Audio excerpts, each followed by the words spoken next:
Assalamualaikum warahmatullahi wabarakatuh. Halo teman-teman semua, apa kabarnya? Semoga kalian semua tetap sehat-sehat aja ya, walaupun di rumah. Nah, kembali lagi nih di video Sigma. Sebelumnya, perkenalkan nama aku Aisyah Putri Indah Hartati dari Akuntansi 57. Nah, pada kesempatan kali ini aku akan menjadi tutor mata kuliah Bahasa Indonesia pertemuan ke-11, yaitu tentang abstrak. Nah, materi ini merupakan acuan materi yang diambil dari materi Dr. Devina SSMSI, teman-teman. Nah, sebelum kita melangkah lebih lanjut, alangkah baiknya nih kita mengenal terlebih dahulu nih, apa sih itu abstrak? Jadi, abstrak itu adalah intisari ringkas tentang isi skripsi, tesis, atau disertasi. Kegiatan ini dilakukan setelah penulis membuat karya tulis atau saat penulis akan membuat karya tulis. Nah, biasanya ini adalah untuk keperluan seminar, teman-teman. Jadi, di dalam abstrak itu terdapat tujuan, metode yang ditempuh, dan hasil analisis yang dicantumkan dalam bagian abstrak secara padat, jelas, dan juga mudah dipahami. Lalu, apa aja sih isi abstrak itu? Jadi, isi abstrak itu yang pertama ada alasan penelitian dilakukan. Yang kedua, yaitu ada tujuan dari penelitian yang dilakukan. Yang ketiga, yaitu ada pendekatan atau metode apa yang dipilih dalam melakukan penelitian. Dan yang keempat itu ada hasil-hasil penting dari hasil penelitian yang dilakukan. Dan yang terakhir, yang kelima, yaitu adalah simpulan utama dari penelitian yang dilakukan. Lalu, abstrak ini juga memiliki beberapa ketentuan nih, teman-teman.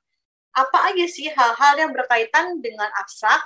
Nah, yang pertama ini, abstrak itu bisa ditulis dalam bahasa Indonesia dan juga bahasa Inggris. Lalu, narasi abstrak disusun dalam satu paragraf aja, teman-teman. Dan panjangnya itu tidak lebih dari 200 kata.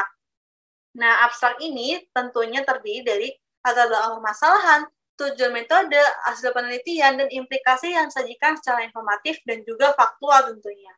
Lalu, abstrak ini tidak boleh menggunakan acuan pada pustaka gambar dan juga tabel, itu juga tidak diperbolehkan, teman-teman.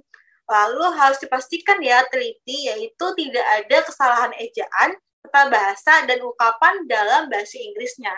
Lalu yang terakhir nih, teman-teman, pada bagian akhir abstrak harus dicantumkan kata kunci yang tidak lebih dari 5 kata. Nah, di sini aku ada contoh abstrak yang ditulis oleh Larasati Nanifah, yaitu tentang penelitiannya pengaruh peran gender dan interaksi suami istri terhadap indeks kebahagiaan keluarga petani, yang dibimbing oleh Herian Puspitawati dan Devina. Nah, dari abstrak yang beliau tulis ini, aku sudah membagi-bagi nih. Sudah aku warna-warnain tanda-tandanya bagian-bagian apa aja dari bagian-bagian abstrak. Nah, bisa dilihat di layar kalian. Jadi, yang aku warnain warna hijau ini merupakan latar belakang dari abstrak yang ditulis, yaitu keluarga petani saat ini jauh dari kesan tentram dan sejahtera, bahkan hidup dengan kondisi kehidupan yang mengenaskan. Sebagian besar keluarga petani masih termasuk dalam kategori tidak sejahtera. Hal tersebut menjadikan alasan bahwa indeks kebahagiaan pada keluarga petani masih dikatakan rendah.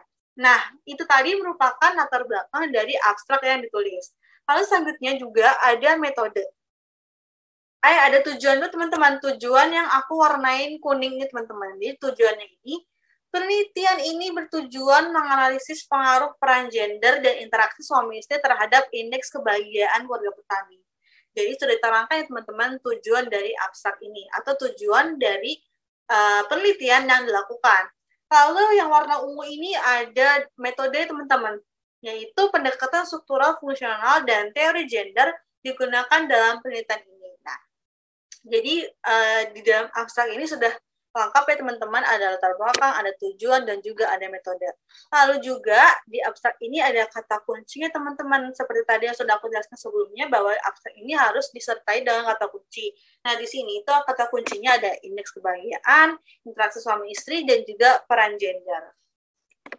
Lalu di sini juga di abstraknya Larasati juga terdapat hasil dan kesimpulan. Nah, hasil ini adalah yang aku warnain warna oranye, teman-teman. Variabel peran gender, interaksi suami istri, dan indeks kebahagiaan keluarga petani berada pada kata sedang.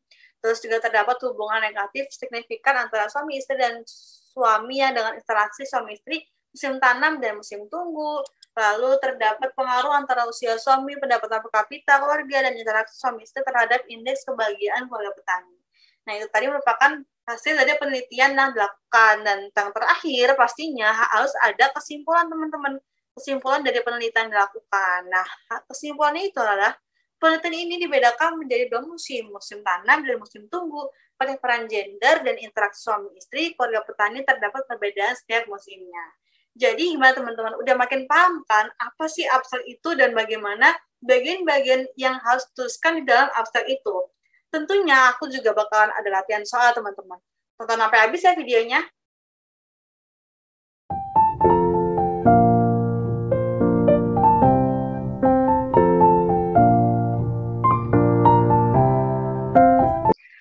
Oke teman-teman, gimana nih? Setelah tadi kalian mendapatkan materi tentang abstrak, nah di sini aku udah ada contoh soal nih untuk materi abstrak supaya kalian lebih paham lagi nih tentang materi abstrak. Oke, langsung aja ya daripada kalian penasaran. Untuk soal yang pertama yaitu abstrak dapat berfungsi sebagai petunjuk depan atau heading bagi pembaca, kecuali A. Dengan membaca abstrak, pembaca mengetahui isi tulisan tersebut. B. Pembaca dapat menentukan secara cepat apakah dia perlu membacanya atau tidak. C. Dengan membaca abstrak, pembaca dapat mengetahui secara cepat perkembangan ilmu tertentu. Atau yang D nih, pembaca dalam mencari bagian dari hasil kajian yang ingin diketahui secara utuh. Kira-kira yang mana ya teman-teman?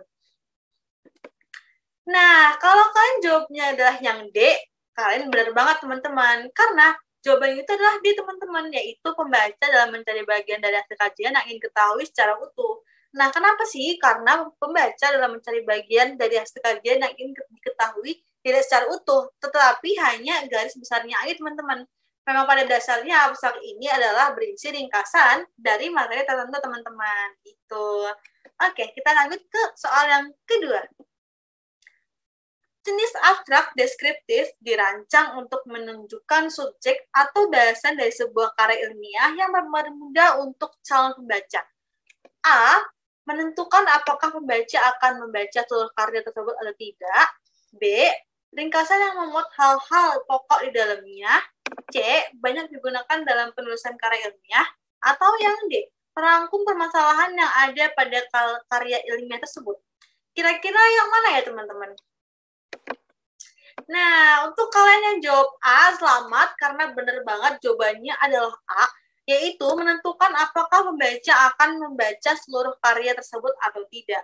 Karena memang hal tersebut merupakan bagian dari abstrak deskriptif, teman-teman.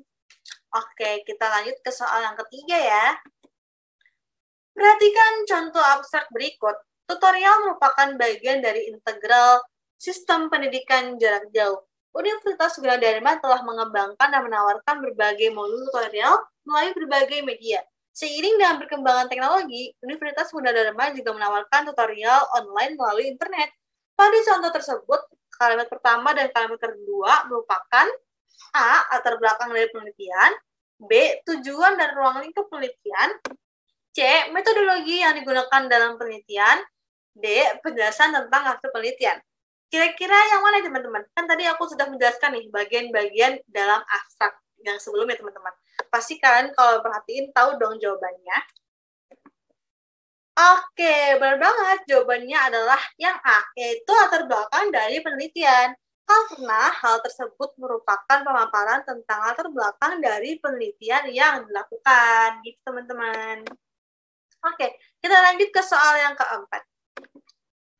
Hal-hal yang perlu ada pada abstrak, kecuali A. Kata kunci, B. Masalah yang akan diteliti, C. Penjelasan panjang dan rinci mengenai permasalahan, atau yang D. Hasil penelitian. Kira-kira yang mana teman-teman? Tadi kan sebelumnya aku sudah menjelaskan ya di materi, apa aja sih yang perlu ada pada abstrak nih. Semoga kalian pada ingat semua ya tadi apa aja. Oke, jawabannya adalah yang C, teman-teman. Penjelasan panjang dan rinci mengenai permasalahan itu tidak ada pada abstrak. Karena abstrak itu adalah berisi penjelasan yang singkat, padat, dan jelas mengenai permasalahan yang akan dibahas dalam sebuah karya ilmiah tersebut, teman-teman. Jadi harus singkat, padat, dan juga jelas. Bukan panjang dan tidak rinci gitu, teman-teman. Oke, kita lanjut ke soal yang terakhir, soal yang kelima. Yang pertama ada kesimpulan, yang kedua ada metode, yang ketiga ada latar belakang, yang keempat ada tujuan, yang kelima ada hasil. Nah, Gimana sih urutan struktur yang benar dalam penyusunan abstrak? Nah, yang gue teman-teman nih, ada pilihannya nih, yang A, 1, 2, 3, 4, 5, yang B, 2, 3, 5, 4, 1, yang C, 3, 2, 5, 4, 1, yang D, 3, 4, 2, 5, 1. Kira-kira yang mana teman-teman? Kalau kalian masih mikir-mikir dulu, boleh nih di pause dulu videonya, nanti dilanjut lagi nih untuk mengetahui jawabannya itu apa gitu kan. Oke, kita lihat ya jawabannya. Oke, jawabannya adalah yang D, 3, 4, 2, 5, 1. Karena seperti yang sudah dijelaskan pada pemaparan materi sebelumnya, bahwa struktur yang benar dalam penulisan abstrak diawali dengan latar belakang, tujuan, metode, hasil, dan yang terakhir adalah kesimpulan teman-teman. Oke, mungkin cukup sekian dari aku. Semoga kalian dapat memahami materi yang aku berikan nih teman-teman. Kalau kalian merasa kecepatan, kalian boleh pause videonya dan sambil menulis nih di catatan kalian. Oke, terima kasih ya semuanya. Wassalamualaikum warahmatullahi wabarakatuh.